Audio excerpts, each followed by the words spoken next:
Muy bien, bienvenidos a esta segunda parte de nuestro ciclo de foros.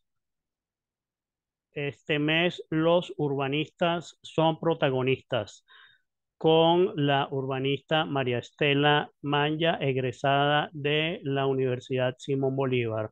Vamos a darle entonces acceso a nuestra invitada y a nuestra colega, la arquitecto Meralia Velasco, para que conduzca esta interesante ponencia de la invitada de hoy. Vamos a entonces darle la bienvenida nuevamente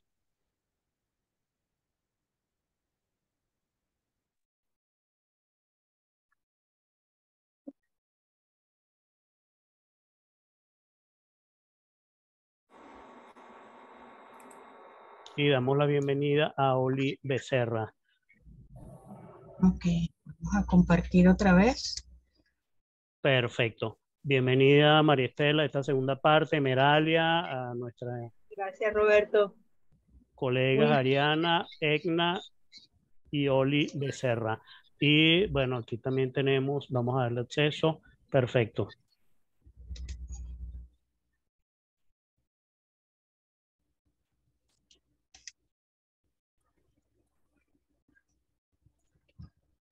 Ok, ya se ve, ¿verdad? sí, Ok. Ok. Entonces, bueno, nos habíamos quedado en el tema de ese ciudadano cosmopolita o ese ciudadano del mundo, esa ciudadanía mundial, y lo clave de esto es, por un lado, reconocerse a sí mismo, tener una identidad, porque esto funciona como en dos direcciones. Por un lado, funciona desde es decir, sentirme que estoy identificado con un determinado lugar, un determinado territorio. Por el otro lado, también pensar en ese entorno global con el cual cada uno de nosotros interactuamos. Y no solamente interactuar desde el punto de vista de relaciones, sino sobre todo estar consciente de que esa interacción tiene sus efectos positivos y negativos también. Entonces, digamos, esa identificación importantísima, y aquí vamos entonces ya entrando en el tema de las ciudades del aprendizaje, tiene que ver entonces con esa identificación, o el darle sentido a un determinado territorio, convertirlo en un lugar con significado, es lo que algunos autores llaman topofilia, esas relaciones emotivas, afectivas que tenemos hacia un determinado lugar. Eso que nos hace sentir caraqueños, nos hace sentir venezolanos, nos hace sentir maracuchos, nos hace sentir de cualquier parte en donde nosotros estamos desarrollando nuestros lazos, sobre todo afectivos, emotivos como tal. Digamos, ese término de topofilia, es decir, esa afinidad hacia ese territorio, que lo convertimos en lugar lleno de significado, ayuda, digamos, y es soporte para todo el proceso de del desarrollo sostenible. O sea, es fundamental. ¿Por qué? Porque ese desarrollo que vamos a ver más adelante, ese desarrollo sostenible, se fundamenta en esta consolidación de esos lazos de arraigo, de pertenencia, digamos, en esos lazos intangibles que no tienen mucho que ver con lo que tradicionalmente nosotros, digamos, asociamos el concepto de desarrollo, que no es desarrollo, sino crecimiento económico. Por supuesto que el crecimiento económico es una parte muy importante del desarrollo, es exógeno digamos, a ese concepto del desarrollo. Es decir, el crecimiento económico tiene que ver más con, digamos, con tecnologías, con políticas macroeconómicas que no están directamente vinculadas a ese lugar, a ese territorio al cual nosotros nos hemos identificado. Y el desarrollo es un proceso, en este caso, de creación de vínculos intangibles que vamos viendo un poco más adelante, ¿no? Entonces, el proceso de desarrollo, y así inclusive lo reconocen los economistas, tiene que ser a partir del reconocimiento de esos lugares a los cuales nosotros nos sentimos vinculados. Entonces, un elemento importante, por eso, digamos, en todo esto, cuando hablamos de la destrucción del patrimonio, es que destruir el patrimonio, en este caso de las ciudades, el patrimonio natural, el patrimonio construido, el patrimonio inmaterial, entonces se destruye esa identificación de nosotros o cada uno de nosotros, esos lazos de arraigo y de pertenencia, y por lo tanto no es posible y se destruye todo proceso de desarrollo que se pudiera estar generando.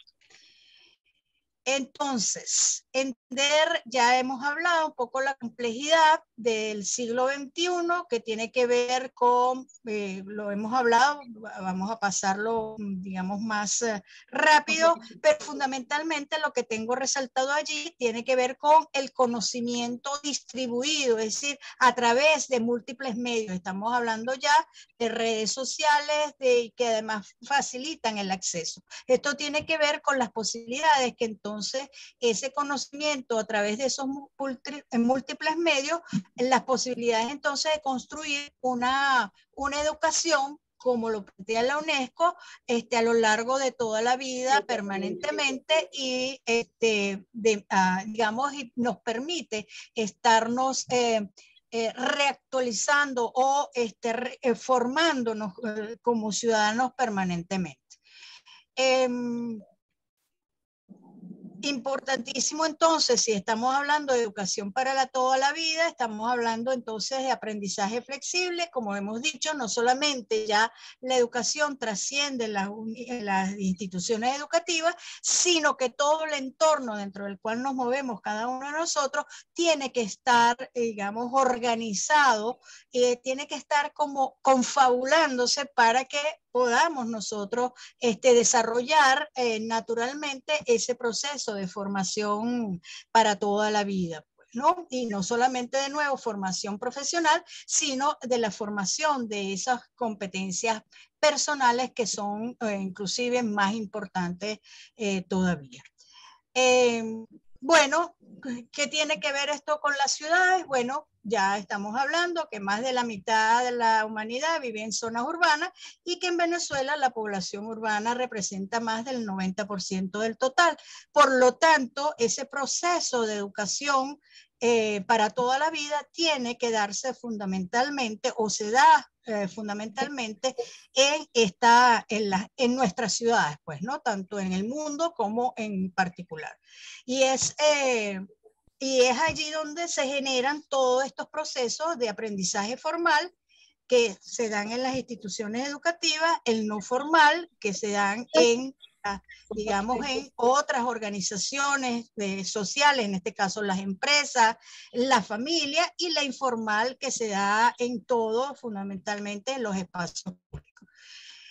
Si entonces estamos hablando de que todo ese proceso de educación se da fundamentalmente en la ciudad, la UNESCO entonces desarrolla un concepto que inclusive está todavía en construcción. Habla de una ciudad del aprendizaje. ¿Y qué es para la UNESCO una ciudad del aprendizaje? Es una ciudad que moviliza todos sus recursos en todos los sectores para promover un aprendizaje inclusivo desde la educación básica a la superior. En este caso estamos hablando de la educación formal. Entonces, una ciudad del aprendizaje organiza todo el ecosistema de educación formal para que proporcione equidad en el acceso a toda la población que hace vida en esa ciudad. Por el otro lado, revitaliza el aprendizaje en la familia y en las comunidades. Ya estamos hablando entonces de educación no formal. Facilita el aprendizaje para y en el lugar de trabajo. De nuevo, estamos hablando de educación no formal. Amplía el uso de modernas tecnologías de aprendizaje que apoyen, digamos, todos estos procesos y estas modalidades de aprendizaje. Mejora la calidad y la excelencia en el aprendizaje y además fomenta una cultura del aprendizaje durante toda la vida, con todo, digamos, la oferta que se encuentra en esa imprenta, si se quiere, o en esa biblioteca del siglo XXI, que es la Internet.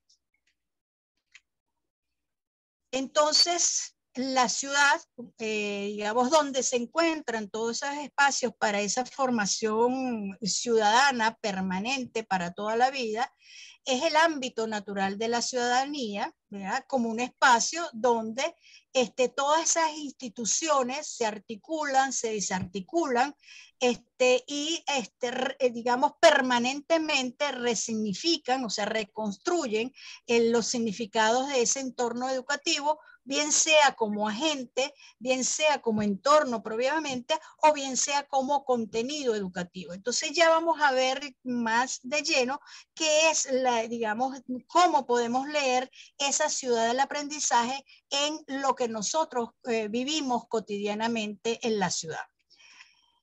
Bueno, la ciudad como entorno educativo tiene que ver, es un omniverso físico y virtual en estos momentos. O sea, digamos, universo físico digamos universo físico, que son en este caso las instituciones educativas o digamos las organizaciones donde se desarrollan procesos educativos, y además ahora le incorporamos el componente virtual, que lo tenemos prácticamente presente las 24 horas del día a través, por ejemplo, de nuestros dispositivos móviles como tal, ¿no? Todo eso, digamos, hace que tengamos, digamos, una oferta rica, digamos, variada para esa educación permanente y digamos, de todos los ciudadanos como tal. El uso, además, intensivo de las tecnologías de información y comunicación, digamos, nos dan como dos reacciones o dos consecuencias, o nos generan dos consecuencias en esto que hemos hablado de ese universo físico y virtual. Por un lado, digamos, se diluyen esas fronteras de tiempo, de espacio, de cultura, subjetivas, porque, bueno, cualquier individuo que está encerrado en su cuarto con un dispositivo conectado a internet puede a su vez, aislado como está en su cuarto, y a la vez entonces simultáneamente poder conectarse con el mundo entero, no importa la hora, no importa el espacio, como estamos nosotros en este momento. Entonces eso pudiera uno, y de hecho mucho es la crítica, digamos, de todos estos procesos apoyados en las tecnologías de información y comunicación, que crean, digamos, aislamiento del individuo, profundizan, digamos, la individualidad frente a lo que se está pidiendo en este siglo XXI, que es la cooperación, que es, digamos, el reconocer al otro y a las necesidades del otro como tal. Pero al mismo tiempo, digamos, estas tecnologías pueden a la vez, digamos, apoyarnos todo ese proceso, justamente por esa conexión. O sea, no solamente ahora podemos conocernos entre nosotros, digamos, localmente, sino que conocemos al mundo entero, y allí es donde también hablamos entonces de esa ciudadanía mundial, de esa ciudadanía cosmopolita como tal. La ciudad también como entorno educativo no solamente es las instituciones y su entramado, sino son, digamos, todas las posibilidades que en este caso brinda la ciudad. Estamos de otros espacios, estamos hablando de bibliotecas, estamos hablando de centros cívicos, estamos hablando de museos, de auditorios, de teatro, o sea, todo eso conforma ese entorno educativo del ciudadano del siglo XXI. Y además no solamente estamos hablando de instituciones, estamos hablando de entramado, digamos, de espacios y de edificaciones, sino estamos hablando de acontecimientos educativos, como ferias, congresos, jornadas, campañas, celebraciones, estos webinars, todos los que, digamos, se está dando y que constituyen procesos de aprendizaje, en este caso informal sobre todo, pues, ¿no? Y además, digamos, en muchos de esos espacios, además de las vivencias educativas, digamos, planteadas, formalizadas o planificadas como tal, se dan vivencias no planteadas a priori, como espectáculos, relaciones vecinales, etcétera, que también en este caso nos educan, sobre todo como ciudadanos, digamos, al relacionarnos con los demás. Entonces, digamos, esa riqueza de la ciudad como entorno educativo tiene todos esos aspectos, repito, instituciones, tiene espacios, tiene actividades, y todo eso le da ese significado, digamos, de lugar, de vivencia y de identidad.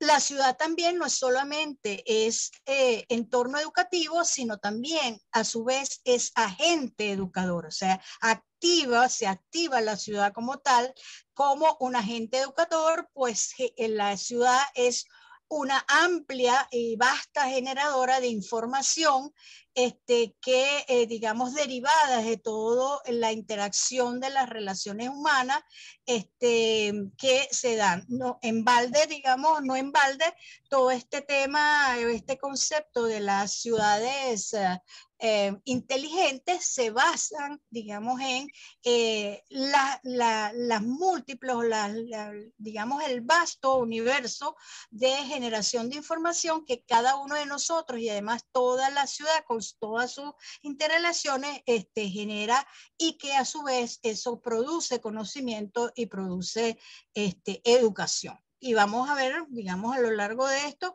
que la educación puede ser una educación en el sentido positivo o bien una deseducación o una educación en el sentido negativo cuando hablamos de valores y de antivalores.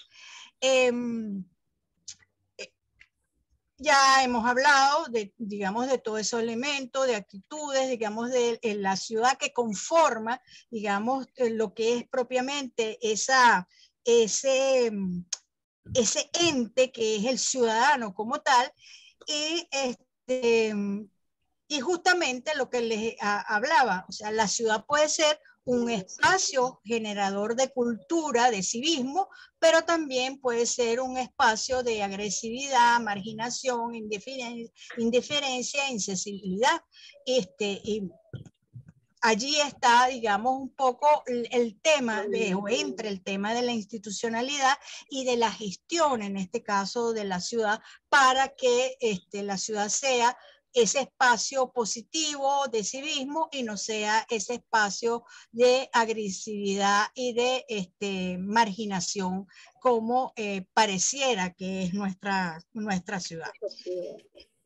Y luego la ciudad como contenido educativo, como tal, digamos, es un espacio, la ciudad toda, de aprendizaje informal, que nos ayuda, digamos, si sabemos leerla de manera crítica y a utilizarla de manera, digamos, proactiva, pudiésemos entonces participar en su proceso de construcción, en su proceso de, digamos, de formación de ciudades sostenibles, de ciudades inclusivas y de ciudades, digamos, aptas o interesantes para vivir en ellas. Pero todo esto, digamos, de la UNESCO, que es un organismo que se vincula con las Naciones Unidas, evidentemente, digamos, se relaciona con la consecución de los 17 Objetivos de Desarrollo Sostenible, sobre todo, como estamos hablando de ciudad del aprendizaje, estamos hablando del ODS 4, que es del de educación, de garantizar una educación inclusiva, equitativa y de calidad, para promover todas esas oportunidades de aprendizaje de las que hemos estado hablando para toda la vida y para todos. Y por supuesto de lo de ese 11, que son las ciudades, conseguir entonces que las ciudades sean inclusivos, seguros, resilientes y sostenibles. Pues. Para ello entonces, digamos, todo este proceso de la ciudad del aprendizaje, todo este proceso de educación del siglo XXI tiene que promover entornos verdes, saludables, promover la equidad, la inclusión, apoyar el trabajo digno, en suma, tienen que ser motores clave de la sostenibilidad, no solamente añadiría yo a nivel local, sino de la sostenibilidad, en este caso, de todo el planeta. Bueno, hemos hablado entonces de un proceso de educación que se da en todos los ámbitos y de muchas modalidades, sobre todo apoyado con estas tecnologías de información y comunicación, y esto tiene que ver entonces, entramos en el proceso de desarrollo, pero del desarrollo sostenible, particularmente el desarrollo sostenible de las ciudades como tal.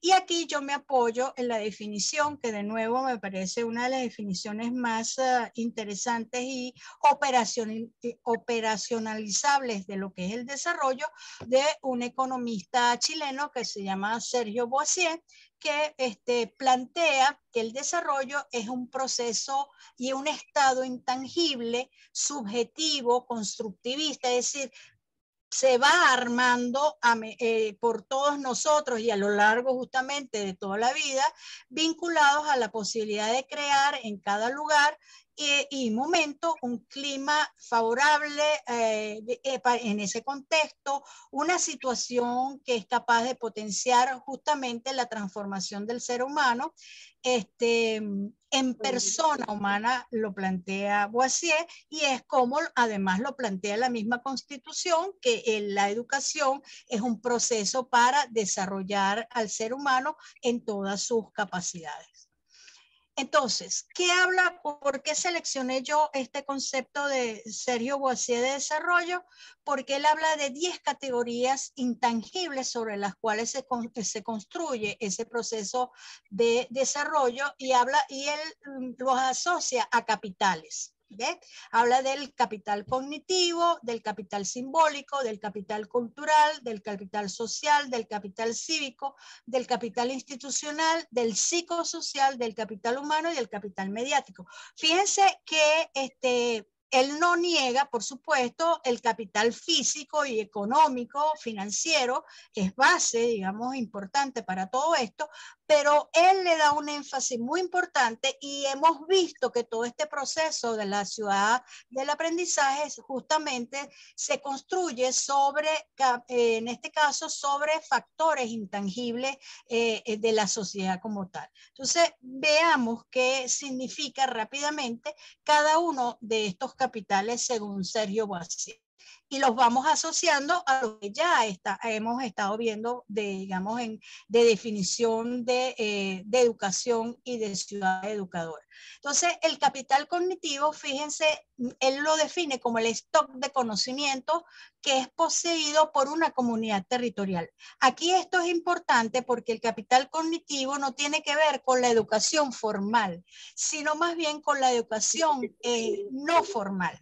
Es decir, con los conocimientos que cada uno de nosotros y como grupos sociales vamos adquiriendo a lo largo de, digamos, de nuestro quehacer cotidiano, y que además incorporamos a lo largo de las generaciones. O sea, es el conocimiento, son las tradiciones, son los saberes, en este caso, basados en el propio quehacer del ser humano, que no tiene que ver o no está relacionado con esa educación formal, sino más bien con los otros aspectos de la educación no formal y de la educación informal. habla del capital simbólico muy, muy importante, y esto los políticos lo han sabido manejar muy bien, manejar símbolos, es decir, a poder hacer las cosas con la palabra, y manejar, digamos, bueno, el ser humano se maneja por símbolos. La palabra, las letras son símbolos. Entonces, el cambiar los símbolos, por ejemplo, en una ciudad, implica entonces cambiar, en este caso, sobre todo, la parte del pensamiento, la parte de identidad de un individuo y de una comunidad en general como tal. De nuevo, no en balde, de los primeros que se trata es justamente de cambiar, digamos, algunos aspectos simbólicos importantes de nuestra ciudad. Por ejemplo, cambiarle el nombre a un icono importantísimo, a nuestra identidad como caraqueño, que es el Cerro El Ávila. Cambiar los símbolos que identifican a nuestra institucionalidad como ciudad, es decir, el escudo, el himno, la bandera, es decir, son todos los elementos que nos dan identidad y que, digamos, al cambiarlo nos transforman o nos quieren o pretenden, digamos, reconstruir una nueva simbología y por lo tanto un nuevo relato y una nueva identidad. El capital cultural no solo tiene que ver, digamos, con la cultura formal, digamos, desde el punto de vista de obras de arte, etcétera, sino también, digamos, todo lo que tenga que ver con actitudes, procesos económicos que tenga una determinada sociedad, pues, ¿no?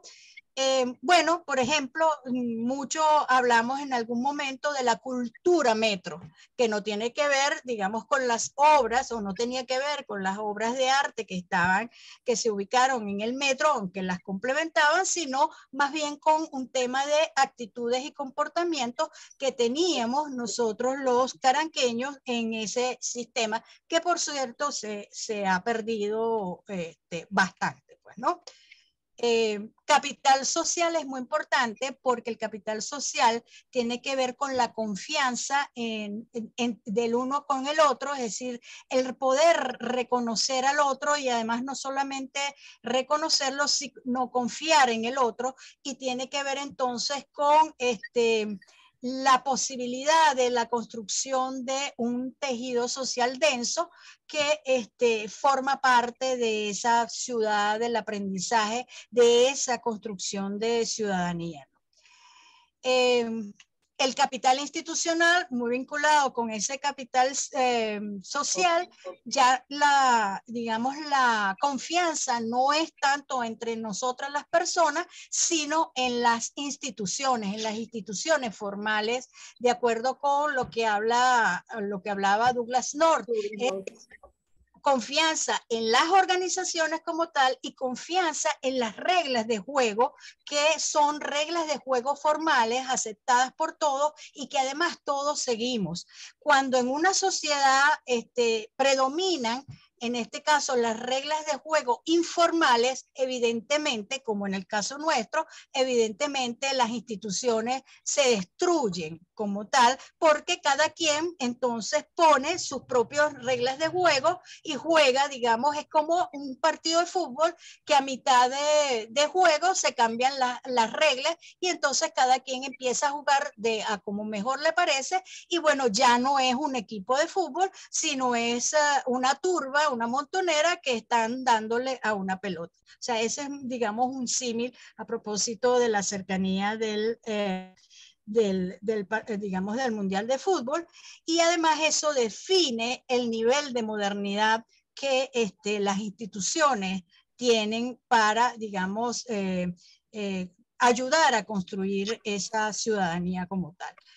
Capital psicosocial, que habíamos hablado, tiene que ver mucho con esos factores subjetivos, tienen que ver con actitudes, creencias, valores, estereotipos y representaciones que tenemos de esa realidad, que tenemos de la sociedad y que tenemos de la ciudad. Si hablamos de que la ciudad es una ciudad agresiva, es una ciudad sucia, es una ciudad, digamos, peligrosa. Bueno, eso nos lleva a tomar, digamos, unas actitudes y unos comportamientos que no tienen nada que ver con, digamos, una formación y una construcción de ciudadanía. Y ese capital psicosocial justamente de nuevo es base de todo ese proceso de identidad hacia o de topofilia hacia ese territorio o a esa ciudad como tal. Fundamentalmente lo que hablo aquí es digamos al final, es la autoconfianza colectiva, la fe en un futuro socialmente construido, la memoria y las ganas de desarrollarse. Se destruye la memoria, se destruyen los bienes, en este caso, que forman parte de esa memoria de esa ciudad y de esos ciudadanos, de esa ciudadanía. Evidentemente se destruye la autoconfianza, se destruye la fe en el futuro y bueno, la anomia es lo que realmente tenemos al final de todo esto. El capital humano sí tiene que ver con, digamos, conocimientos y habilidades que tengamos, y ese es uno de los puntos críticos que la INCOBI, digamos, puso sobre la mesa, de que nos estamos descapitalizando en cuanto a, digamos, personas que puedan aportar al proceso de desarrollo del país, pues, ¿no? Más cuando en la misma INCOBI muestra que buena parte de esos 5 millones que han salido del país, pues no, muchos de ellos, en buena parte, no van a regresar. Entonces, si no hay políticas públicas, porque también se han puesto en evidencia que el Estado está ausente de todo este proceso, pues entonces grave tenemos la situación en nuestras ciudades. Capital mediático también es muy importante. Si estamos en la era de las redes, pues es muy importante digamos, la narrativa y los relatos que se transmiten a través de esas redes, a través de esos medios de comunicación que pueden fortalecer o que pueden destruir todos esos procesos de formación de ciudadanía, o pueden destruir o pueden construir todo ese proceso de educación a lo largo de toda la vida. Y estamos hablando de ciudadanía. Bueno, ¿qué es ciudadanía? Vamos a verlo desde el punto de vista de los valores. Como les dije al comienzo, me apoyo en Adela Cortina, y ella habla de 5 valores clave para construir ciudadanía: la libertad, la igualdad en dignidad, el respeto activo, la solidaridad y el diálogo, a propósito del capital mediático como tal. La solidaridad, estábamos hablando de capital social, respeto activo, igualdad en dignidad. Estamos hablando de los otros capitales, el capital cívico, como parte de todo ese proceso. Adela Cortina habla de libertad desde 3 vertientes, como la libertad, primero, para poder participar en los asuntos públicos, no sentirse coaccionados, no ser coaccionados; la libertad como independencia y como autonomía para escoger mi futuro. Esto está muy vinculado a lo que hablamos de las capacidades de Amartya Sen.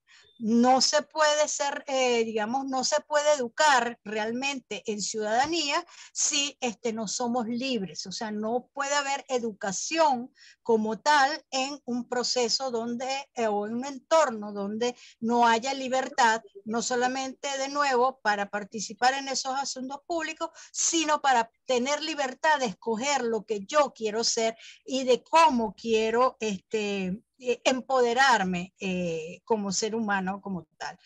Igualdad en dignidad habla de la posibilidad de la ciudad, en este caso, de prestarnos equidad o igualdad de oportunidades para desarrollar nuestras capacidades.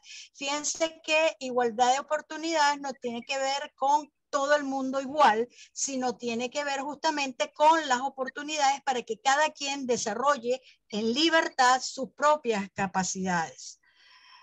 El respeto activo tiene que ver no solamente con soportar al otro, que piense en forma distinta, sino también por comprender sus proyectos, por ayudarles a llevarlos adelante, por supuesto siempre que tengan, digamos, una vista moral respetable o un componente ético importante. Entonces, aquí estamos hablando de nuevo de empatía, estamos hablando de solidaridad, manifestada con ese respeto hacia el otro. La solidaridad, bueno, ya le hemos hablado, no solamente entre las personas, sino también las actitudes de una persona que pone los intereses, digamos, o sobrepone los intereses personales o compatibiliza sus propios intereses con los intereses de los otros. Esta es la definición propiamente de Aristóteles de ciudadanía, cuando planteaba que el ciudadano es aquel que se preocupa y antepone sus propios intereses a los intereses del colectivo como tal. El diálogo, tanto que hemos hablado de eso, tiene que ver con esa búsqueda compartida de lo verdadero y lo justo, y además la resolución justa de los conflictos, bueno, porque en un entorno tan complejo como esto, lo que más priva son los conflictos, y como ciudadanos tenemos que aprender a resolver de esa manera, digamos, justa, esos conflictos que se nos van presentando. Entonces, bueno, con esto, digamos, estas pildoritas, me pregunto, ¿Caracas es ciudad del aprendizaje o de qué forma Caracas es ciudad del aprendizaje? Y allí yo quisiera más bien dejar como de hablar y empezar un poco digamos, el diálogo de todos nosotros, un poco la reflexión acerca de esa ciudad del aprendizaje, de ese patrimonio que tenemos en esta ciudad para tener ese proceso a lo largo de toda la vida, en todas esas modalidades. Estamos hablando de un patrimonio natural, de las propias áreas como es el Parque El Ávila, pero también el verde urbano, los árboles, ya hemos visto que es lo que ha pasado con las podas, entre comillas, la fauna hermosa que tenemos en nuestra ciudad. Su exponente son las guacamayas, las aguas que hace tiempo ya están contaminados, y los suelos, sobre todo en el tema de los riesgos en los que estamos enfrentados todos por justamente no, por falta, en este caso, o ausencia de institucionalidad, y también por desconocimiento y otros factores, pobreza, etcétera, que hacen que ocupemos áreas que no son realmente favorables o son, digamos, riesgosas para la vida de cada uno de nosotros. Disculpa, Maristela, yo creo que el tema es importante y creo que amerita que nos conectemos a una tercera parte, porque además hay algunas preguntas de los participantes y bueno, vamos entonces porque nos quedan apenas 2 minuticos.